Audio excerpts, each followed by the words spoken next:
کہ قانون کے راستے کے اوپر چلنا جو کورٹ کا امتیاز تھا، صرف بابری مسجد کے فیصلے نے ایک راستہ دکھلایا کہ نہیں، ان تمام قوانین اور قواعد کی لائبریریوں کو، ان کے کتابوں کو آگ لگاؤ کہ اس فیصلے نے بابری مسجد کے جو راستہ کھولا ہے کہ عقیدت کی بنیاد جب کبھی مقابلہ ہوگا تو قانون اس کے مقابلے کے اندر ہیج ہو جائے گا، تو پھر لا آپ پڑھاتے کس لیے ہیں؟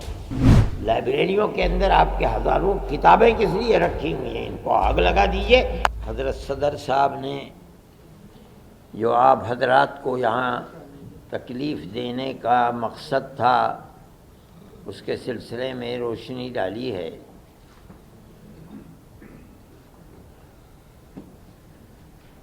مسلمان ملک کی آزادی کے بعد اس طرح کے مسائل میں گھرا ہوا ہے۔ بابری مسجد کا مسئلہ تھا، لیکن اسی زمانے میں مختلف مسجدوں کے مسئلے، خود دلی کی جامع مسجد کا مسئلہ ہے، احمد آباد کی مسجد کا مسئلہ ہے، سنبھل کی مسجد کا مسئلہ ہے، متھرا ہے، یہ تمام مسائل اٹھ رہے تھے۔ لیکن اس وقت جس تیزی کے ساتھ یہ مسائل اٹھے ہیں، ان سے یہ محسوس ہوتا ہے کہ قانون کو سامنے رکھ کر فیصلہ کرنے کی ذمہ داری جن کورٹوں کے اوپر ہے، وہاں ایسی لچک اور ڈھیل پیدا ہوئی ہے کہ جو لوگ عبادت گاہوں پر قبضہ کرنے کا پروگرام چاہتے تھے، ان کو سہولت اور آسانی مل رہی ہے۔ کانگریس گورنمنٹ کے زمانے میں سن 91 کا قانون بنا تھا، ہمیں اس کے اوپر بھی یہ اعتراض تھا کہ بابری مسجد کو اس سے الگ کیوں کیا جا رہا ہے، لیکن کیا گیا کیونکہ جمعیت علماء ہی اس کیس کو لڑ رہی تھی،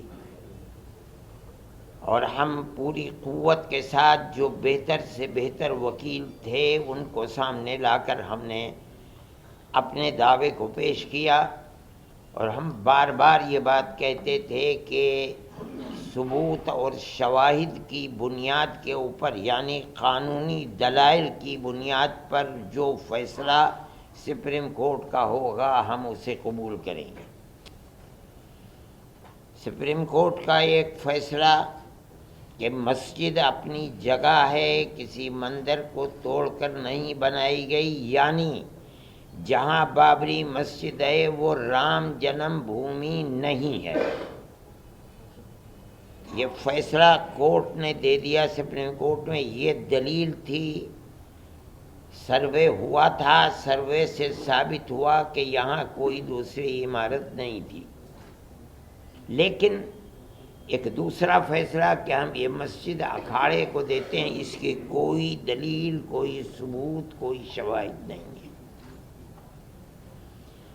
سپریم کورٹ کے اس فیصلے نے، آپ خود دنیا کو دیکھیں، ملک کو دیکھیں، اس فیصلے نے کہ ہم عقیدت کی بنیاد پر اس مسجد کو توڑوا کر کے ہم اکھاڑے کو دیتے ہیں، اس نے جو راستہ دکھلایا ہے، اس راستے دکھلانے کے بعد پھوٹ پڑے ہیں مسائل کہ اس مسجد کو بھی لو، اس مسجد کو بھی لو، اس مسجد کو بھی لو، اس کے اوپر بھی۔ اس کا مطلب ہے کہ قانون کے راستے کے اوپر چلنا جو کورٹ کا امتیاز تھا، صرف بابری مسجد کے فیصلے نے ایک راستہ دکھلایا کہ نہیں، ان تمام قوانین اور قواعد کی لائبریریوں کو، ان کے کتابوں کو آگ لگاؤ۔ کوئی چیز نہیں ہے، فیصلے مذہب کے اندر جو بھی ہوں گے وہ عقیدے کی بنیاد کے اوپر ہوں گے، عقیدت مندی کی بنیاد پر ہوں گے، تو ملک کیسے چلے گا؟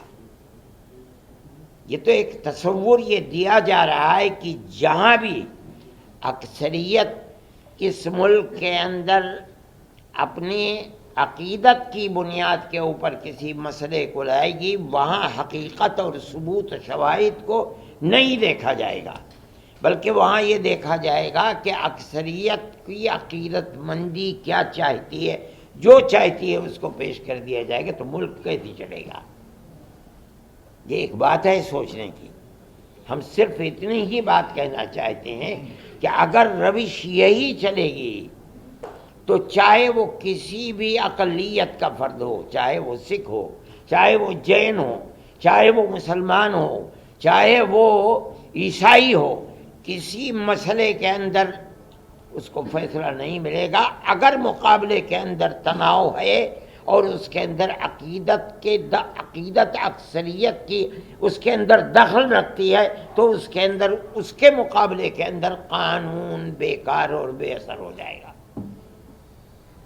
یہ بات میں ہی نہیں کہہ رہا ہوں، سمجھدار اور بڑے بڑے وکلاء یہ بات کہہ رہے ہیں کہ اس فیصلے نے بابری مسجد کے جو راستہ کھولا ہے کہ عقیدت کی بنیاد جب کبھی مقابلہ ہوگا تو قانون اس کے مقابلے کے اندر ہیج ہو جائے گا، تو پھر لا آپ پڑھاتے کس لیے ہیں؟